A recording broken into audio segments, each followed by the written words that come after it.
Okay. So here's city manager. Hey, Mr. Barker, how you doing? How you doing? Good to see you. Good to see you too. What brings you out here? I came out here to talk to you.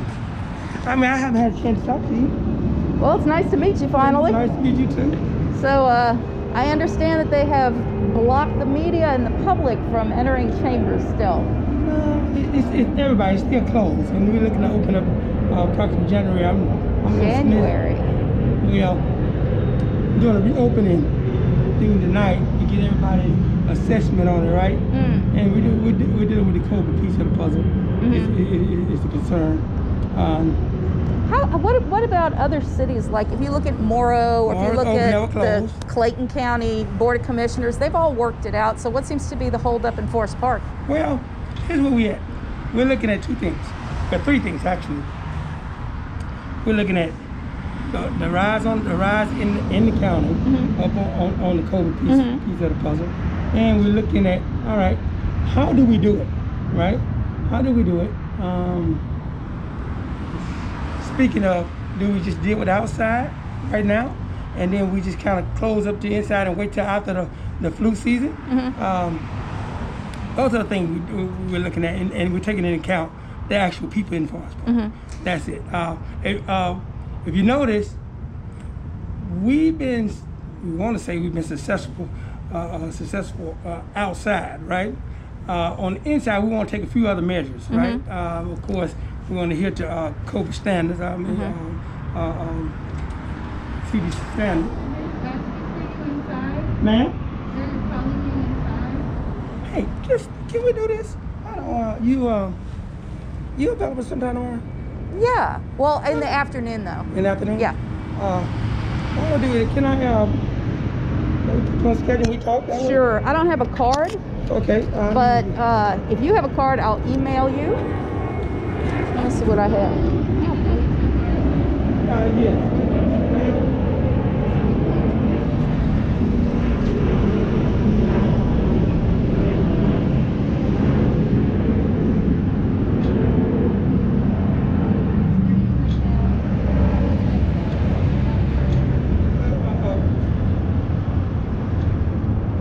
Just tell me your email. Yeah, Apple Barker. Oh, I'm sorry. Barker. A. Barker? Yes, she's right Okay. now. Right now. I do. What? Yes, I do. I do. I'm sorry. I do. Here you go.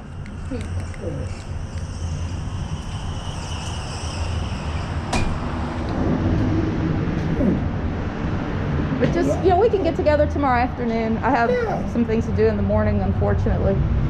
What's your schedule like on Wednesday? On Wednesday? Same. It's pretty jammed up in the morning on Wednesday. Wednesday is very much up in the air.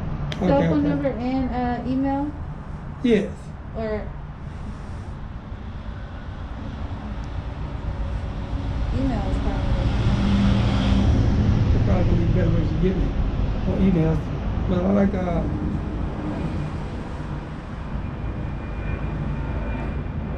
you can always schedule for a meeting. You want to sit down and talk? Sure.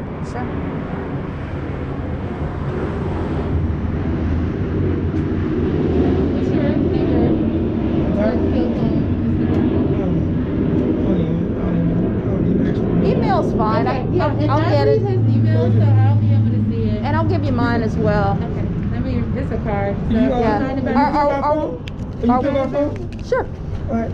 Excuse me. Now, What I do is I can reach out to you. I can reach out to you.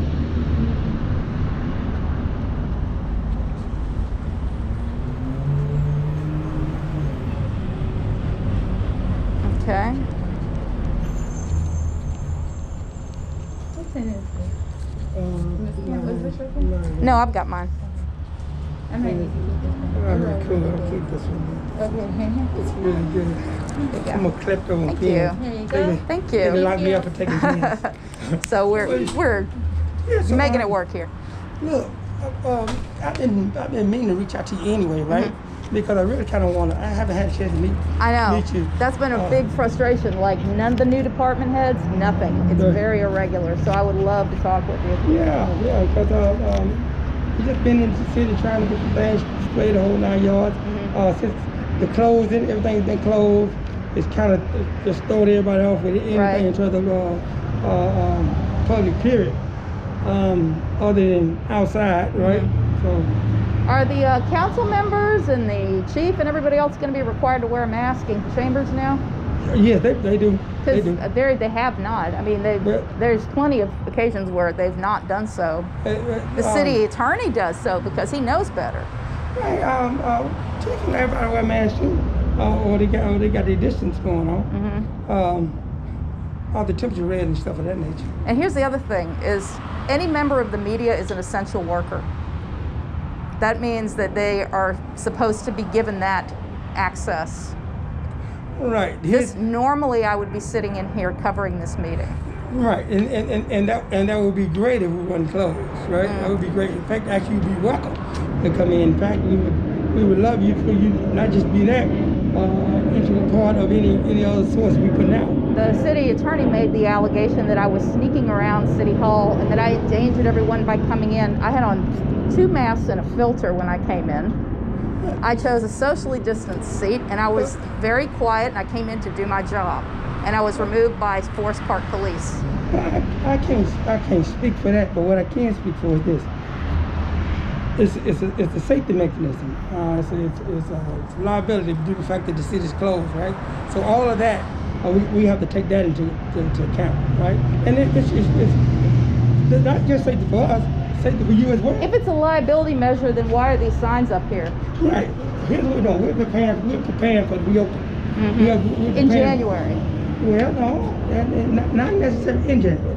What we're doing is I'm gonna roll out a reopening plan, and then we all gonna talk about it, make sure everything is on the up and up, right? And then we all gonna make a conscious decision and figure out how we're gonna move forward. But if we have to look at projection, we're projecting out to January, and the reason being is on the uprise of COVID going on right now, right?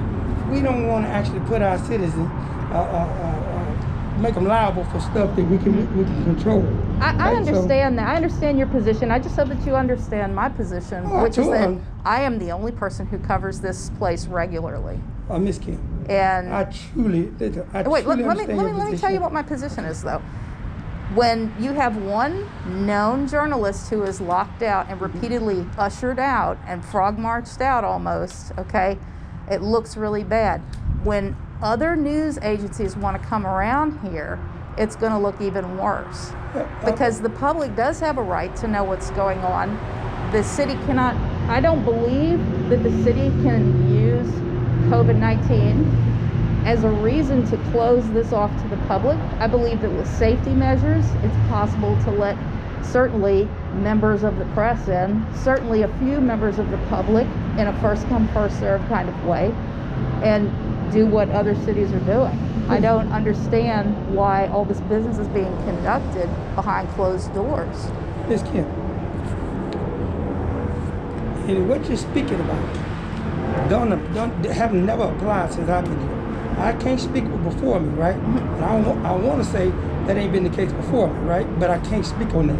But I know during my particular watch, that hadn't been the case. That hadn't been the case with media. That hadn't been the case with people in the public. I mean, I welcome on behalf of the city for you to come in. However, at this particular junction, but on 3 separate occasions, it is a fact that I was walked out of here. Well, 2 occasions I was walked out by the police at the direction of the mayor, okay? And on a 3rd occasion, I was not allowed access to this door. This is a serious constitutional question. It's very, very serious. And the fact that you're speaking about COVID, I can't speak into everything you're speaking about, right? But I can speak in reference to COVID, right? We're closed to the public in reference to our buildings. That's where we at.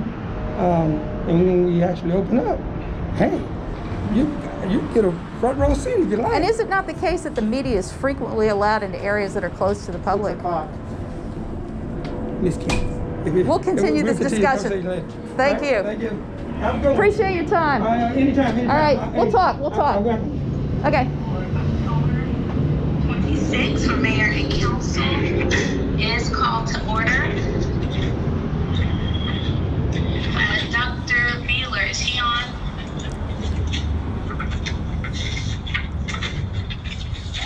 Okay.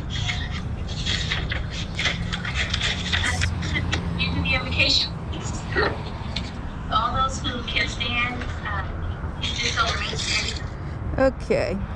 And the feed just went down. Nope, it just froze.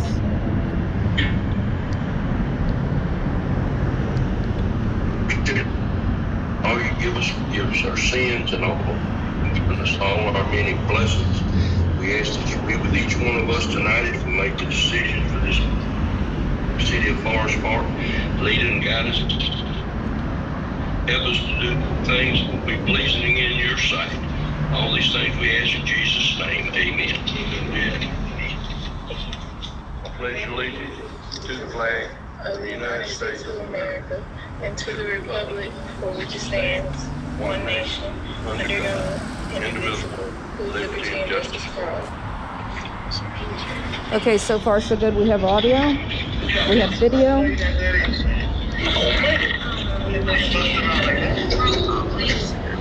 Councilwoman Kimberly James. Present.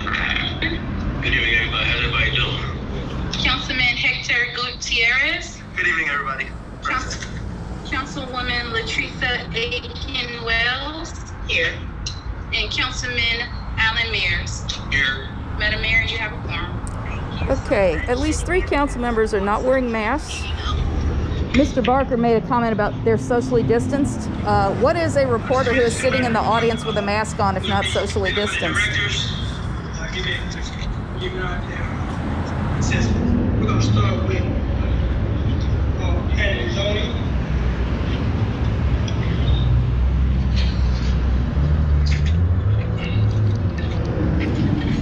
Okay, it says here that they're streaming it live on YouTube.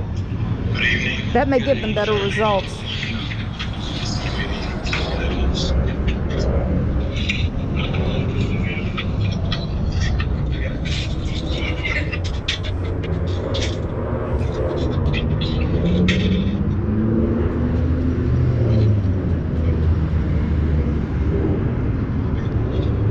I see several people have joined this meeting.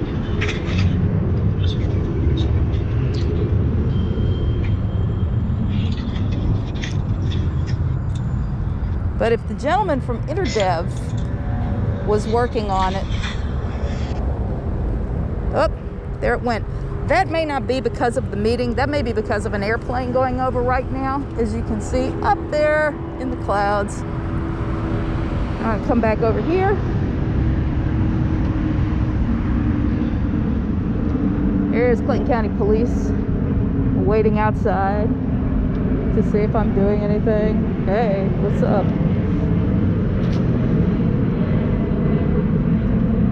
So here's what's gonna happen.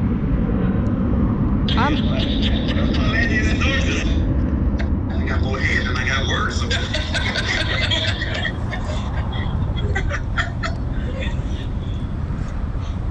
Hey. As you know, the city council allocated approximately $966,478 for the Department of Planning, Building and Zoning. So what I want to do this evening is just kind of tell you the programs that we have in order to meet the dollar amount that you gave us.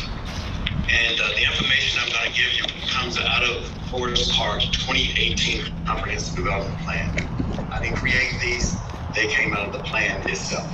And these are things that you all talked about before I got here. So the first one is out of the work program. So far, so good. And maintain public facilities and service to support the goals of compact growth and neighborhood development. So at this moment, we are working on a public safety building with the city manager's office. We're looking at the funding for it. We've already put out requests for proposals for the public safety building, and we've already selected a contractor. And we will be negotiating with them a contract sometime this week. Jeter and myself will be negotiating a contract. They've already chosen a contract. The other thing we're doing is in Fort Gillum. As you know, there's a fire station there that's in very deplorable condition, and we're looking to replace that. And those funds have already been allocated in the 2015 SPOS. So it's nothing that the city council has to come up with. So we're using those dollars in order to to construct that facility over in Fort Young. So we're looking for a location over there for a mini public safety building, which would house maybe a police office in there as well. There's already a police and office review there. Technology needs for PVZ in our department. I think. Even though staff is working remotely, one of the things that we haven't been able to accomplish is to have citizens to fill out applications and pay online. So we're working toward that with InterDAV. Create a capital improvements plan. I'll be working with the Department of Finance in order to create a capital improvements plan. And what the capital improvements plan is going to do, it is going to give us a list of projects that the City Council will approve, and those projects will be tied to a budget. We will not put any projects in that capital improvement plan that does not have a way for funding. So we'll be bringing that to you sometime in the future as well. The other goal out of the 2018 comp plan, it says establish and promote a housing rehabilitation program partnering with local, county, and regional resources. And at this time, we're partnering with the Clayton County Housing Authority to establish a housing rehab program. And one of the things that it would do is that it would improve the curb improvement. We'll get grants to homeowners. And then we would also look at other grants to take care of things like HVAC, plumbing, and things like that on the interior. So we're working with the Clayton County Housing Authority, putting together a program at this moment. Create and develop design guidelines for overlay district for the Star Park neighborhood. That's something that we would be working on. We're going to outline and define an area that we would design guidelines for that would surround Star Park. And the planner says she wants to do a historic district. I'm saying it would be an overlay district. But either way, we're going to design guidelines for an overlay district connected to Star Park. The other under remote housing rehabilitation program, 890 Conley Road demolition. I know I've mentioned to you that we're going to demolish those apartments that's been an eyesore of the city of Forest Park for 14